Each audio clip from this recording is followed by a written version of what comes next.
ఆడబిడ్డల కష్టాలు చూసినాం. ఆడబిడ్డల ఆర్టీసీలో ఉచిత ప్రయాణం ఉండాలి. ఒకనాడు అమ్మగారి ఇంటికి వెళ్ళాలన్నా, లేకపోతే బాసర సరస్వతి మందిరానికి వెళ్ళాలన్నా ఇంటి ఆయన నగదిస్తే పోయినట్టు, ఇంటి ఆయన కసురుకుంటే కడుపులో దుఃఖం పెట్టుకొని అవకాశం వచ్చినాడు పోదంలే అని ఊరుకొని ఉండొచ్చు. కానీ ఇవాళ పరిస్థితి లేదు. మా అక్కలీడు ఉన్నారు, మా అక్కలు చెప్పాలి.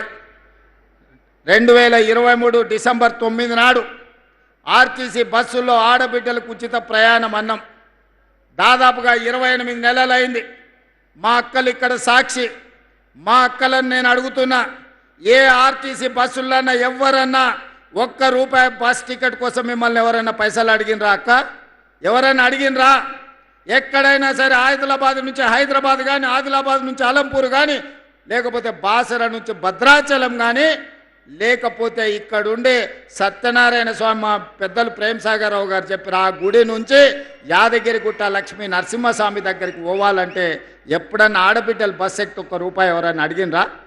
అడిగినరా అక్క? అడిగినరా?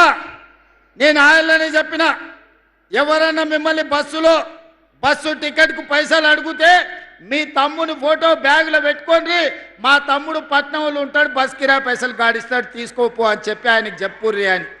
ఆయన నుంచి ఇవాళటి వరకు 10,000 కోట్ల రూపాయలు ఇవాళ మా ఆడబిడ్డల కోసం ఈ ప్రభుత్వం ఉచిత బస్సు ప్రయాణానికి ఖర్చు పెట్టింది. ఇవాళ మా ఆడబిడ్డలు ఈడు ఉన్నారు. మీ ఇళ్ళల్లో కరెంట్ ఉన్నది, మీ కళ్ళల్లో ఆనందం కనిపిస్తుంది. 200 యూనిట్లు, 50 లక్షల కుటుంబాలు ఇవాళ ఉచిత కరెంటు మీకు అందుతున్నదా లేదా ఒక్కసారి ఆలోచన చెయ్యండి. ఉచిత కరెంటే కాదు, ఆనాడు గొప్ప గొప్ప మాటలు చెప్పారు. డబల్ బెడ్రూమ్ ఇల్లు ఇస్తామన్నారు. కొడుకు కాడోళ్ళు ఉంటే ఏడ ఉంటారు, బిడ్డ అల్లుడు పండగకు వస్తే ఏడ వండుకుంటారు, కోడిపిల్ల మేకపిల్ల ఉంటే ఏడ కట్టేస్తారని అడిగారు. డబల్ బెడ్రూమ్ ఇల్లు రాలే.